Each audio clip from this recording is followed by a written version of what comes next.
Déco dans le présent pour mieux construire l'avenir. La chronique d'Interentreprise avec Francette Florimond. Bonjour, j'espère que vous allez bien. Avez-vous entendu parler du bail réel solidaire ? C'est un bail créé en 2015 et dont l'activité a été dynamisée avec la loi pour l'évolution du logement et de l'aménagement et du numérique, dite loi Élan de 2018.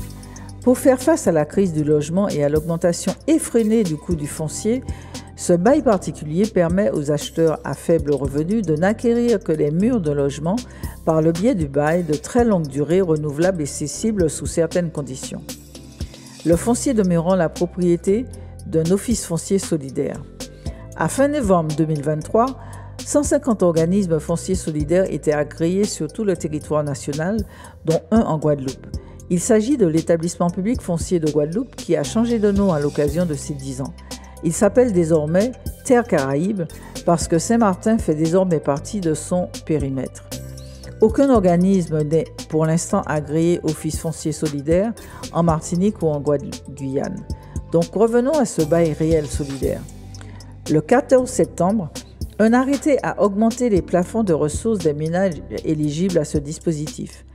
Avec des prix de 30 à 40% inférieurs à ceux du marché, ce dispositif est censé faciliter l'accession à la propriété de personnes à faible revenu.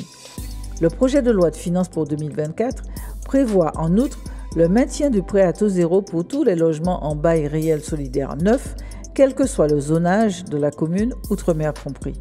De même, le texte à venir sur le logement devrait permettre l'accès pour les offices fonciers solidaires à des prêts de très longue durée auprès de la Banque des Territoires.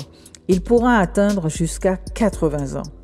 Ainsi, la modification des plafonds provoque que 3,8 millions de ménages supplémentaires pourront accéder à ce dispositif et ainsi permettre la production supplémentaire de près de 600 logements par an. En 2022, 950 logements ont été lancés de cette manière et 11 500 logements sont en programmation en 2023.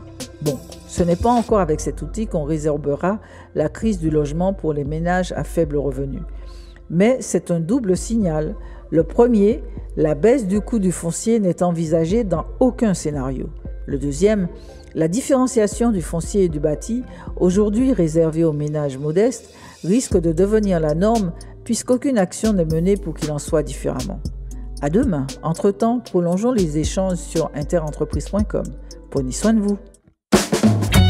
Déco dans le présent pour mieux construire l'avenir. La chronique d'Interentreprise avec Francette Florimond.